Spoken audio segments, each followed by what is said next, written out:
Morning बच्चों। जैसा कि आज हम लोग दो चैप्टर पिछले क्लास में हम लोग कंप्लीट किए थे। एक सॉल्यूशन बिलियन जिसको कहते हैं और दूसरा है ठोस अवस्था। तो ये दोनों हम लोग कंप्लीट कर चुके हैं। आज हम आपके पास एमसीक्यू लेके आए हैं सरफेस केमिस्ट्री का। ये एक थ्योरेटिकल जो है केमिस्ट्री होता है, ये थ्योरी बेस्ड केमिस्ट्री होता है। तो इसमें जिस बच्चे को जितना ज्यादा स्ट्रॉन्गली थ्योरी याद होगा उस बच्चे का ये जो है ज्यादा बेटर होगा। ये थ्योरी बेस्ड होता है। ये थ्योरी बेस्ड जो होता है थ्योरी पर आधारित होता है।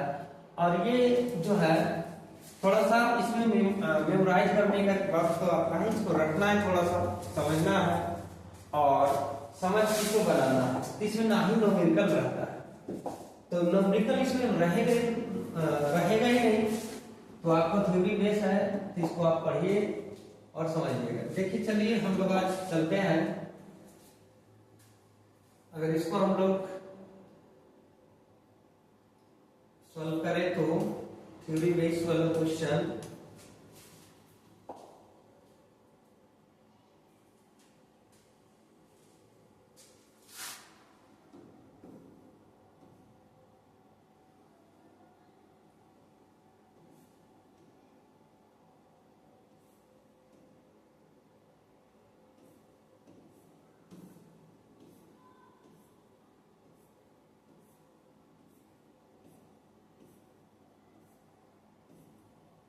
चलिए यहां से सरफेस केमिस्ट्री आपका स्टार्ट होता है आज। पृष्ठ रसायन और ये एक जो है थ्योरी बेस्ड क्वेश्चन होता है। ये यूनिट 5 है। उसके बाद हम लोग इलेक्ट्रोकेमिस्ट्री, उसके बाद बच गया तुम्हारा केमिकल काइनेटिक्स का चैप्टर उधर बचा हुआ है। सबसे पहला बात है कि भौतिक अधिशोषण के लिए अधिशोषण की ऊष्मा क्या होता है, तो याद रखना। यहाँ भौतिक अधिशोषण जो होता है, एक होता है रासायनिक अधिशोषण, दूसरा होता है भौतिक अधिशोषण। तो यहाँ भौतिक अधिशोषण में अगर ऊष्मा पूछेगा आपसे, भौतिक अधिशोषण में ऊष्मा पूछेगा तब 20 से 40 किलोजूल पर मोल बोलना है। 20 से 40 किलोजूल पर मोल बोलना है, ठीक है जी। तो ऑप्शन नंबर तुम्हारा ए चला जाएगा। लेकिन यही बात अगर रासायनिक अधिशोषण में बोलेगा तो याद रखना, ये लास्ट का 40 है तो 40 का डबल कर दूंगा 80 जो है 80 से 240 के बीच में, 80 और 240 के बीच इसका डबल, और ये 40 फिर से लिख लेना तो 240। तो 80 से 240 के बीच में रहेगा तो समझ जाएंगे यहाँ पर आपका जो है रासायनिक अधिशोषण हो रहा है। कौन सा अधिशोषण? रासायनिक अधिशोषण। तो इसमें ऑप्शन नंबर कौन सा चला जाएगा? ऑप्शन नंबर बी चला जाएगा। क्लियर है? ऑप्शन कौन सा जाएगा बाबू? ऑप्शन बी चला जाएगा। समझ में आ गया? अब आपको लेना है क्या कि निम्नलिखित में कौन जल में कोलाइडी विलयन का निर्माण करता है। तो जल में कौन कोलाइडी विलयन का निर्माण करेगा? तो यहाँ पर सोडियम क्लोराइड NaCl ये नहीं करेगा, ना ही ग्लूकोज करता है, ना ही बेरियम नाइट्रेट करेगा कौन? स्टार्च। तो जल में कोलाइडी विलयन का निर्माण सिर्फ स्टार्च करता है, तो स्टार्च यहाँ ऑप्शन चला जाएगा। निम्नलिखित में कौन पाइसी कारक है? तो याद रखना, ना ही तेल पाइसी कारक होता है, ना ही सोडियम क्लोराइड, ना ही वाटर। तो है पाइसी कारक कौन है? एक साबुन एक पाइसी कारक के रूप में बिहेव करता है। साबुन एक पाइसी कारक के रूप में बिहेव करता है। कोलाइडी कणों का आकार जो होता है 1 नैनोमीटर से 1000 नैनोमीटर के बीच होता है। कोलाइडी कणों का आकार जो होता है 1 नैनोमीटर से 1000 नैनोमीटर के बीच होता है। तो ऑप्शन नंबर बी चला जाएगा। ठीक है, चलिए देखते हैं नेक्स्ट। अगर बात किया जाए रासायनिक अधिशोषण अभिक्रिया क्या है? रासायनिक अधिशोषण जो होता है इरिवर्सिबल होता है, अनुत्क्रमणीय होता है। सिर्फ एक ही तरफ से रिएक्शन बनेगा, दोनों तरफ से रिएक्शन नहीं होगा। तो जब एक तरफ से रिएक्शन होगा, जैसे दूध से दही बन गया, दूध से जब दही बनता है तो दही से दूध नहीं बना सकते हैं, दही से दूध नहीं बनेगा। जब दही से दूध नहीं बन सकता है तो एक ही तरफ से ये फॉरवर्ड डायरेक्शन में रिएक्शन होता है। जब एक तरफ वाला रिएक्शन होगा तो समझ जाएंगे अनुत्क्रमणीय। क्या है? अनुत्क्रमणीय। अब आता है दूध, किसका उदाहरण है? तो दूध में जो तेल भी होता है पानी भी होता है दोनों, इसलिए पायस का एग्जाम्पल है। पायस का, ना ही विलंबन का, ना ही सॉल का, ना ही इनमें से कोई नहीं। तो सबसे एग्जाम्पल कौन है? इमल्शन मतलब पायस। रासायनिक अधिशोषण में कितने परतें होती है? रासायनिक अधिशोषण में केवल और केवल एक परत होते हैं रासायनिक अधिशोषण में। भौतिक अधिशोषण में एक से अधिक परत होते हैं। निम्नलिखित में कौन नेस्लर अभिकारक के साथ पीला और भूरा अवक्षेप बनता है? तो याद रखना, कार्बन डाइऑक्साइड नहीं बनाएगा, ना ही रॉक सॉल्ट बनाएगा। जब भी बनाएगा तो अमोनिया, अमोनिया जो है नेस्लर अभिकारक के साथ पीला जो है अवक्षेप बना लेता है अमोनिया। ठीक है जी, चलिए तो आगे हम लोग बढ़े। कहता है निम्नलिखित में कौन लायोफिलिक कोलाइडो विलयन है? लायोफिलिक एक होता है लायोफोबिक। तो लायोफिलिक जैसे बोलेगा, द्रव स्नेही बोलेगा, द्रव स्नेही बोलेगा तो यहाँ फेवी गम हो जाएगा। तो यहाँ पर गम जो है द्रव स्नेही है, ना कि दूध ना ही फॉग। तो लायोफिलिक बोलेगा तो गम हो जाएगा। अधिशोषण है क्या? एक सरफेस फेनोमेनन में सतही घटना होता है। सतह पर होने वाली घटना को हम लोग अधिशोषण कहते हैं। सतह पर होने वाली घटना को क्या कहते हैं? अधिशोषण कहते हैं। जो सरफेस पर होगा, जैसे मान लो आप दूध में अपने फिंगर को इन करो, अंदर डाल दो, तो फिंगर के ऊपर जो है मिल्क जो है चिपक जाता है। तो एक सतह पर चिपक रहा है, इसलिए इसको सतही घटना कहेंगे। क्या कहेंगे? सतही घटना मतलब सरफेस फेनोमेनन। चारकोल किस गैस का सबसे अधिक अधिशोषित करता है? तो चारकोल जब भी करेगा तो अमोनिया को ज्यादा अधिशोषित करेगा। चारकोल, कोयला जिसको बोलते हैं। निम्नलिखित में कौन आकार वातानात्मक प्रेरक है जिसको सेफ सिलेक्टिव कैटलिस्ट बोलते हैं? तो ZSM5 जिसको जियोलाइट बोलते हैं। क्या बोलते हैं? जियोलाइट बोलते हैं। जियोलाइट बोलते हैं। सेफ सेलेक्टिव कैटलिस्ट जियोलाइट को बोला जाता है। इसका फार्मूला होता है ZSM5। क्या होता है? ZSM5। ये जो है किसी भी तेल को प्यूरिफिकेशन करने में मदद करता है। जैसे कच्चा तेल से पेट्रोल वगैरह बनाते हैं तो ZSM5 का इस्तेमाल किया जाता है। किसका कोलाइडो विलयन है? तो लिक्विड में सॉलिड है। लिक्विड में द्रव में माने ठोस में क्या है? ठोस में द्रव का जो है विलयन है चीज। ठीक है जी, तो ऑप्शन नंबर बी चला जाएगा। कहता फॉग मतलब कुहासा। फॉग किसका कोलाइडो विलयन है? तो याद रखना, फॉग में गैस होता है, कुहासा में गैस होता है, गैस में होता है पानी। तो यहाँ देखो, जब कुहासा में हम लोग चलते हैं तो यूनिवर्सल में तो गैस है, लेकिन हमारे जो आंखों के ऊपर पानी भी आ जाता है तो गैस में द्रव का जो है सोल्यूशन होता है आपका फॉग, कुहासा जिसको कहते हैं। फॉग माने क्या? तो कुहासा। कहता है तो वह कोलाइडियल सिस्टम जिसमें परिक्षिप्त प्रवास्था और परिक्षेपण माध्यम दोनों द्रव अवस्था में होता है, क्या कहलाता है? पायस कहलाता है, इमल्शन कहलाता है। परिक्षेपण माध्यम और परिक्षिप्त प्रवास्था दोनों द्रव के रूप में रहेगा तो पायस कहलाएगा। क्या कहलाएगा? पायस कहलाएगा। क्लियर है? अब आता है टिंडल प्रभाव पाया जाता है। टिंडल प्रभाव सीधे सीधे सॉल में पाया जाता है। टिंडल प्रभाव किसमें पाया जाएगा? तो सॉल में जो है टिंडल प्रभाव पाया जाता है। किसमें पाएंगे? सॉल में।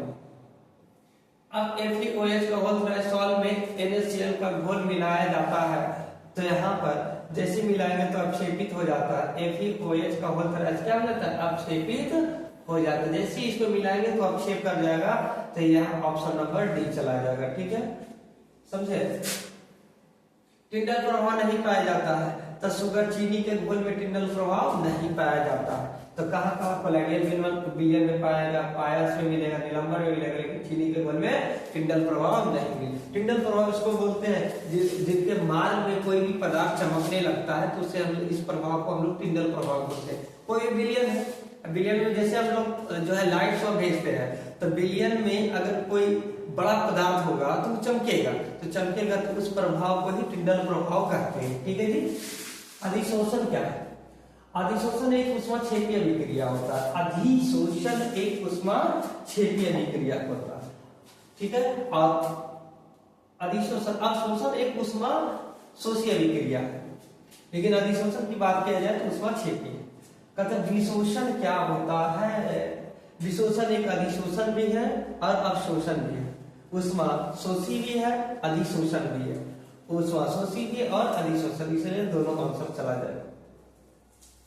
नेक्स्ट आ जाओ, अवशोषण क्या है? अवशोषण क्या है? एक स्थूल घटना होता है, एक सतही घटना होता है कि दोनों होते हैं, इनमें से कोई। तो अवशोषण एक सतही घटना है। क्या है ये? सतही। एक सेकेंड, हमें आता है 10 मिनट।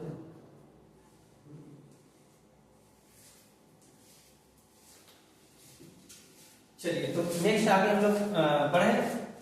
वह प्रक्रिया जिसमें अधिशोषण और अवशोषण दोनों साथ साथ होता है क्या कहलाता है? तो शोषण। जिसमें अधिशोषण और अवशोषण दोनों साथ साथ होगा, शोषण कहलाएगा। निम्नलिखित में कौन समांगी उत्प्रेरक होता है? समांगी का मतलब एक जैसा, देखिए ये भी गैस है, ये भी गैस है, एक भी गैस है, ठीक है। और ये गैस है, ये गैस है, ये गैस है, और ये भी गैस, ये भी गैस, ये भी गैस और ये भी गैस। तो जिसमें सभी गैस के फॉर्म में हो, यहाँ उत्प्रेरक भी गैस है, यहाँ उत्प्रेरक ठोस है, यहाँ भी उत्प्रेरक ठोस है, इधर इधर गैस है, लेकिन ये दोनों अलग अलग है, ये एक जैसा है, ये भी एक जैसा, सॉरी ये दोनों एक जैसा, ये अलग है, ये दोनों एक जैसा, ये अलग है। गैस गैस गैस, यहाँ सॉलिड के रूप में, लेकिन यहाँ सब जगह जो है गैस के रूप में, ये भी गैस, ये भी गैस, ये भी गैस, सब गैस है। तो ऑप्शन नंबर ए चला जाएगा। निम्नलिखित में कौन विषमांगी उत्प्रेरण का उदाहरण है? विषमांगी का मतलब अलग। तो यहाँ पर देखो गैस है, गैस है, ये गैस है, ये ठोस है, तो ये विषमांगी हो गया। अब आता है क्लाउड। क्लाउड किसका उदाहरण है? लिक्विड में द्रव, गैस में जो है बादल। क्लाउड जो है बादल, गैस में जो है परिचित द्रव की अवस्था होता है। तो यहाँ पर गैस में द्रव की जो है सॉल्यूशन का एग्जांपल है गैस, बादल।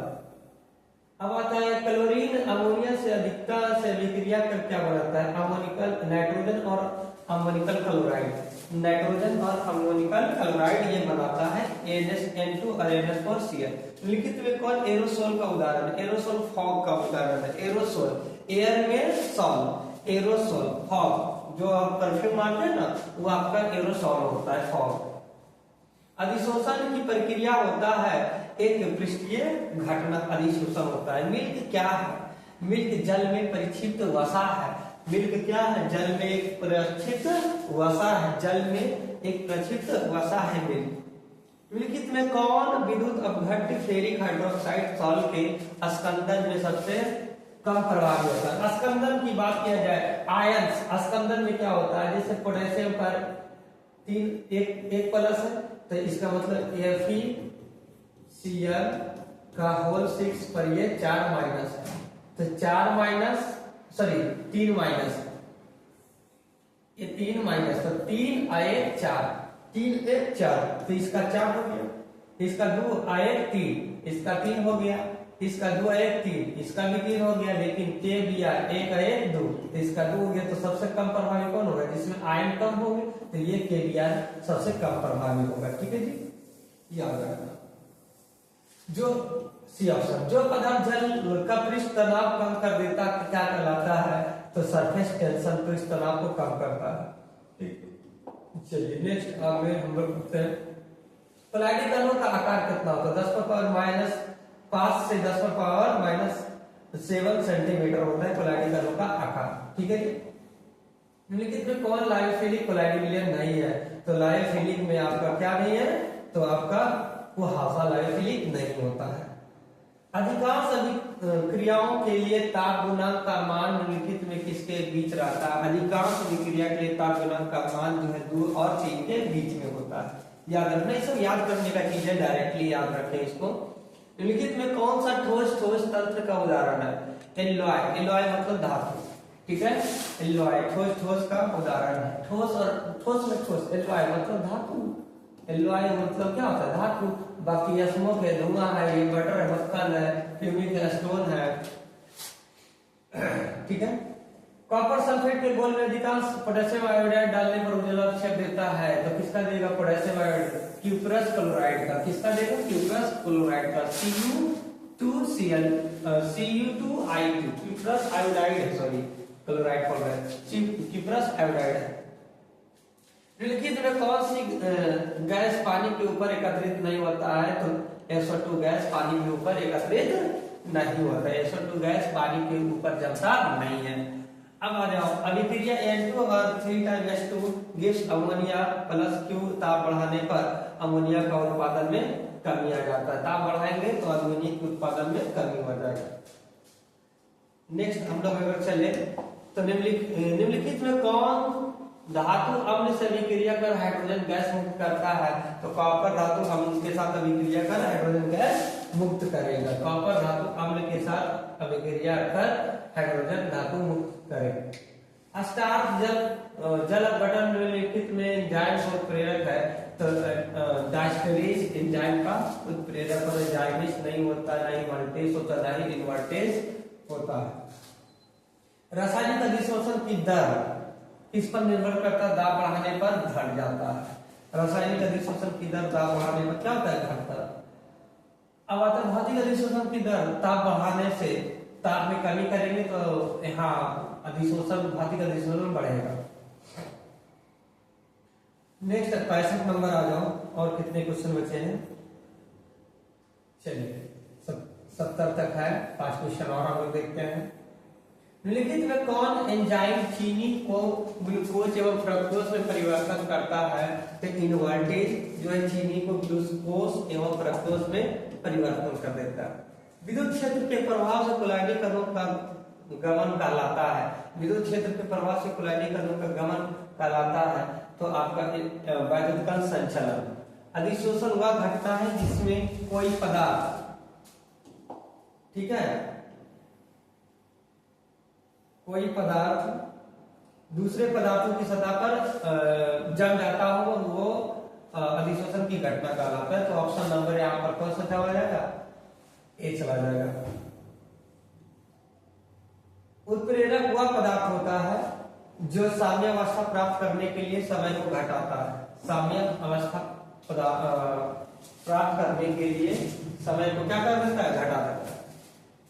लायोफिलिक कोलाइडिक विलयनों का स्थायित्व का कारण है, अस्थायित्व का कारण है लाइपोफिलिक कोलाइडिक विलयन का स्थायित्व का कारण है कि कणों का अवशोषित हो जाना, कण जो है अवशोषित हो जाना, एक जगह आ जाना। तो ये इसका एग्जाम्पल होता है कणों का अवशोषित होना। ठीक है जी। अब आता है गोल्ड संख्या जुड़ा हुआ है, तो गोल्ड संख्या ना तो पायस है ना तो लायोफिलिक कोलाइडिक विलयन, लायोफोबिक से नहीं बल्कि ये लायोफिलिक कोलाइडिक विलयन से जुड़ा हुआ है गोल्ड संख्या। तो 70 का जो है ये चला जाएगा। इस तरीके से हम जो है सरफेस केमिस्ट्री का 1 शॉर्ट वीडियो लेके आए थे। 1 शॉर्ट वीडियो में ये वीवीआई क्वेश्चन है। वीवीआई क्वेश्चन आप लोग इसको रट लीजिए, ज्यादा नहीं है, 30-40-50 क्वेश्चन होंगे, तो इसको थोड़ा सा आप लोग देख लीजिए। एग्जाम में कहीं ना कहीं यहाँ से 2-4 नंबर आ ही जाएगा, तो आप लोग कंफर्म हो जाइएगा। और एमसीक्यू हम एग्जाम में बनाते हैं तो कंफर्म हो तभी बनाए, अन्यथा उसको छोड़ दें और इधर उधर से ना देखें, आपके लिए बेटर होगा। ठीक है, चलिए तो आज का सेशन यही समाप्त करते हैं। कल फिर मिलेंगे नए टॉपिक के साथ। ठीक है, तो इसके लिए बाय।